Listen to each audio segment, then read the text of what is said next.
Olá, graça e paz, meus queridos da Escola Bíblica Dominical da Igreja do Morro Alto, aqui no canal nosso no YouTube. Esse canal que é seu para nós meditarmos juntos na Escritura, na Bíblia Sagrada, que é lâmpada para os nossos pés, luz para o nosso caminho. Hoje quero convidá-lo para refletirmos sobre Jesus, o caminho, a verdade e a vida, baseado no texto onde Jesus faz essa declaração sublime para as nossas vidas. João 14, verso 6. Mas antes, vamos adorar a Deus com o Ministério de Louvor da Igreja Presbiteriana do Morro Alto.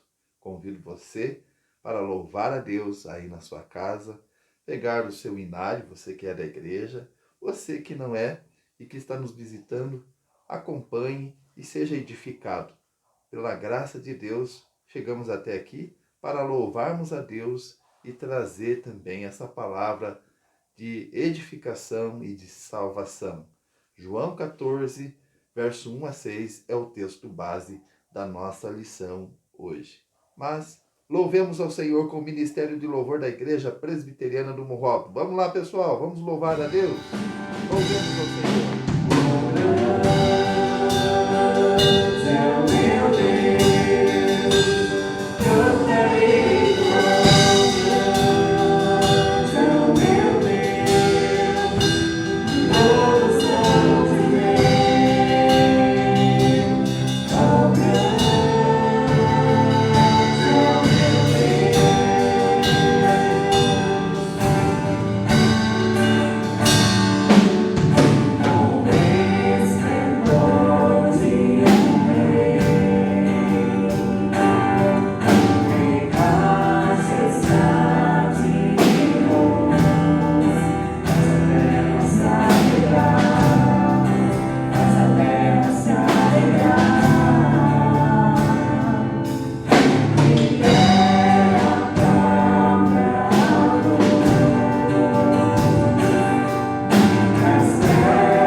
agradecer pelo Ministério de Louvor e por você nos acompanhar até esse momento. Vamos orar? Deus eterno, muito obrigado por essa palavra que foi cantada, por esse louvor a Ti, que traz paz, que traz ânimo para nós. Fortalece-nos agora na reflexão da Escritura Sagrada. No nome de Jesus. Amém. Abra sua Bíblia em João, capítulo 14, versículo 1 a 6, meu querido, minha querida. Por gentileza, você que está aí bem tranquilo na sua casa, no aconchego do seu lar, vamos ler João, capítulo 14, verso 1 a 6, que diz assim: Não se turbe o vosso coração. Credes em Deus, crede também em mim. Na casa de meu pai há muitas moradas. Se assim não fora, eu vou-lo teria dito, pois vou preparar-vos lugar. E quando eu for e vos preparar lugar, voltarei e vos receberei para mim mesmo, para que onde eu estou estejais vós também. E vós sabeis o caminho para onde eu vou. Disse-lhe Tomé: Senhor, não sabemos para onde vais. Como saber o caminho? Respondeu-lhe Jesus: Eu sou o caminho, a verdade e a vida. Ninguém vem ao Pai senão por mim. Meus queridos e queridas, nós passamos por momentos desesperadores em nossas vidas. Na minha experiência pastoral, que é pouca como pastor consagrado, já passei por momentos difíceis no exercício pastoral, aonde tive que realizar o funeral de um recém-nascido, aonde também realizamos na mesma semana também o funeral de uma pessoa de bastante idade. É doloroso para nós acompanharmos um funeral e há um impacto em nossas emoções. Também na história de minha família, aqui na região de Guarapuava, na igreja presbiteriana, alguns familiares no passado estavam saindo da escola bíblica dominical e um avião que o piloto estava fazendo algumas manobras veio a cair e explodir, atingindo membros de minha família. E se não me falha a memória, foram 7 pessoas da mesma família que vieram a falecer. Foi doloroso. E as palavras da minha bisavó, Dídima Johnson, para o conforto daqueles que estavam ali entristecidos, e ela também sendo confortada por Deus, e na época era o reverendo Alcides, que era pastor na Igreja Presbiteriana Central de Guarapuava. A palavra dela, segundo informações de alguns familiares, eu nem existia, minha mãe era criança na época, foi aquele texto de Apocalipse, capítulo 2, versículo 10, que nós devemos ser fiel até a morte, que receberemos a coroa da vida. É uma palavra de ânimo que ela teve naquele instante. Naquele funeral infantil, daquela criança que viera a falecer, eu li com a igreja em prantos o Salmo 46, onde diz: Deus é o nosso refúgio, a nossa fortaleza, socorro bem presente na tribulação. Mas lemos esse texto aos prantos. Agora, olhando para esse texto em foco, Jesus já havia identificado o traidor para os seus discípulos, já havia falado que Pedro iria negá-lo, e Jesus estava consciente que iria enfrentar a cruz, a morte, por nós, por eles e por nós. Era um momento de angústia, onde Jesus estava se despedindo de seus discípulos por um breve momento. Ele iria enfrentar a morte e eles estavam ali desesperançados, angustiados. A palavra "não se turbe o vosso coração", ela vem de uma palavra grega que quer dizer angustiado. E a palavra pode ser também traduzida como um estrangulamento, algo que faz com que a gente fique sufocado. Os discípulos estavam se sentindo assim, e o nosso Senhor e Salvador poderia estar rendido como homem a esse sentimento, mas ele, ciente da sua missão, ele era Deus e tinha sua natureza humana, ele confortou os seus discípulos e conforta a nós como sumo sacerdote, conhecendo as nossas dores. Nesse momento tão difícil para os discípulos, Jesus revela que ele estará por breve tempo distante de seus discípulos e que ele voltaria. E que ele estaria preparando morada para os seus discípulos, para nós. É interessante olharmos para o texto sagrado quando ele diz: "Na casa de meu pai há muitas moradas". Jesus está convidando eu e você para olharmos para a vida eterna, para o lar eterno, e olhar nesse momento angustiante que o texto faz referência, e nos momentos angustiantes dessa vida, é que a nossa vida não se resume a esta peregrinação.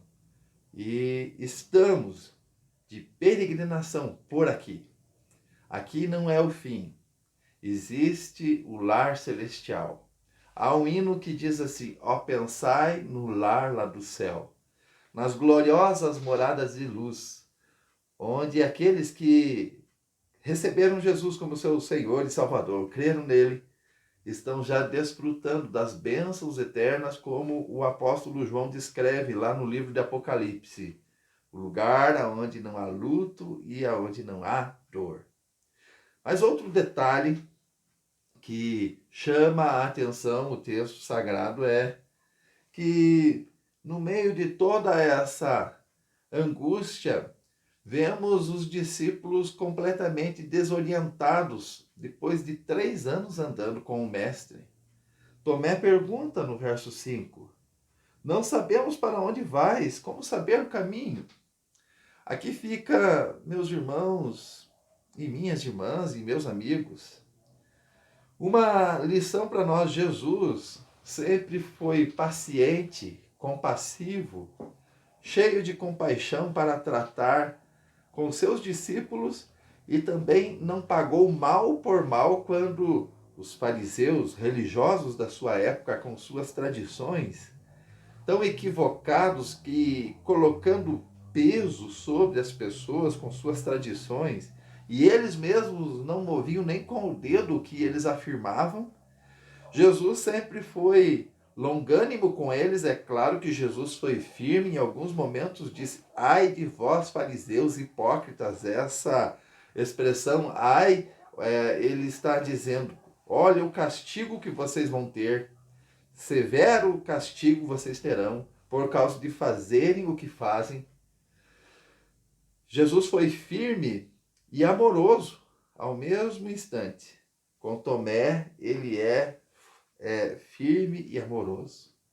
E a resposta que ele dá à pergunta de Tomé mostra para nós que o caminho único que Deus tem para nós chegarmos até ele é Jesus Cristo. O único caminho para chegarmos a Deus é o caminho que Deus estabelece, Jesus Cristo. Não há outra alternativa. Jesus é o caminho. Ele é o único mediador entre Deus e os homens. É só através de Cristo Jesus, daquilo que ele fez por nós na cruz do Calvário, vertendo o seu sangue, ressuscitando ao terceiro dia, enviando o Espírito Santo sobre a igreja e sobre nós, é que nós temos esse caminho de acesso ao Pai. Não há outro caminho. somente Cristo. Cristo é o caminho. Nesses dias de tanta pluralidade, nós precisamos levantar essa bandeira da singularidade da salvação em Cristo. Olhando para o texto sagrado, também observamos Jesus dizendo: Eu sou o caminho e a verdade. Note que os artigos definem como único caminho e única verdade redentora, libertadora para as nossas vidas. Quando estamos presos num emaranhado de tradições religiosas, nós não estamos fazendo a vontade do Mestre da Galileia, do Senhor e Salvador, como observamos claramente no Evangelho de João, pessoas como aquele paralítico no tanque de Betesda, como o cego de nascença que fora libertado pelo Senhor e que creu no Senhor, tendo assim a vida eterna. Da mesma maneira, o paralítico no tanque de Betesda, também a mulher samaritana, que estava presa numa tradição religiosa.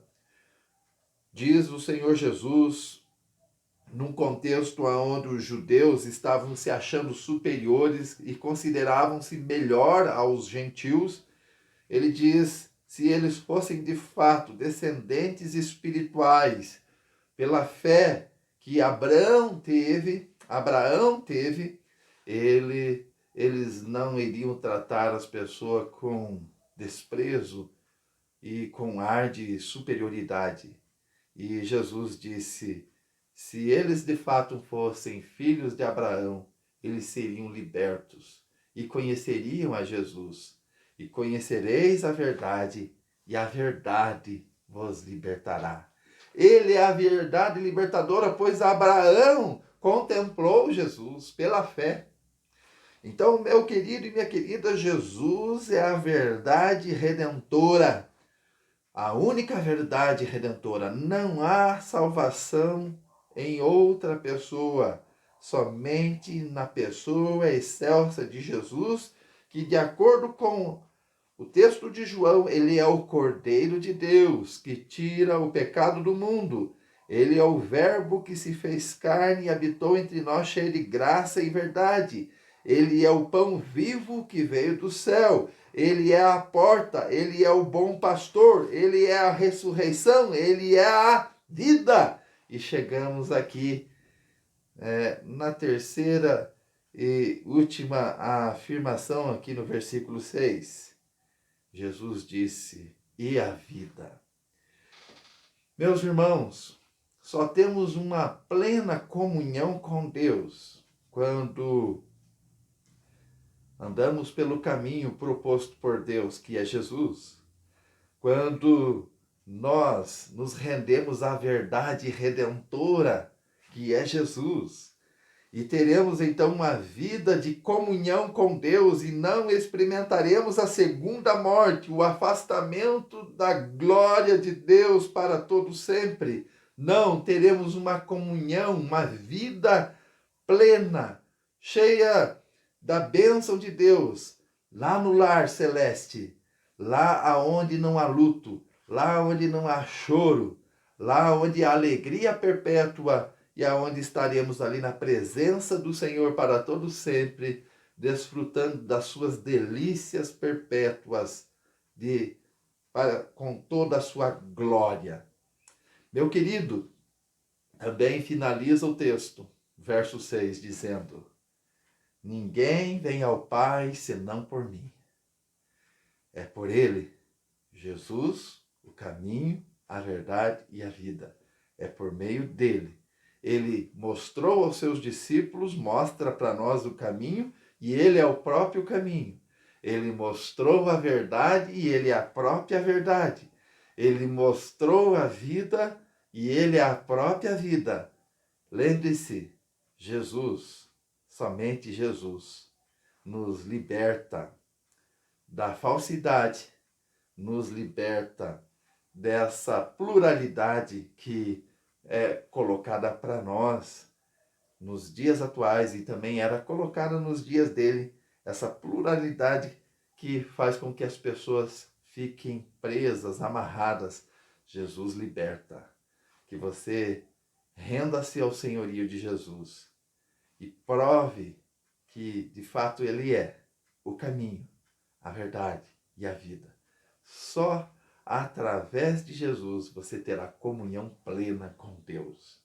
Só rendendo-se a Ele, pois Ele é o pão vivo que veio do céu, Ele é o verbo que se fez carne, Ele é a vida eterna, Ele é a ressurreição, Ele é a porta, Ele é o bom pastor, Ele é a luz do mundo. Que Deus te fortaleça com essa palavra, meu querido, e eu quero orar mais uma vez com você. Pai Santo, muito obrigado por tua santa palavra, por esse momento na tua presença de edificação junto com os meus irmãos, no nome de Jesus. Amém. Bye, bye, meus queridos. Um abração. Fui!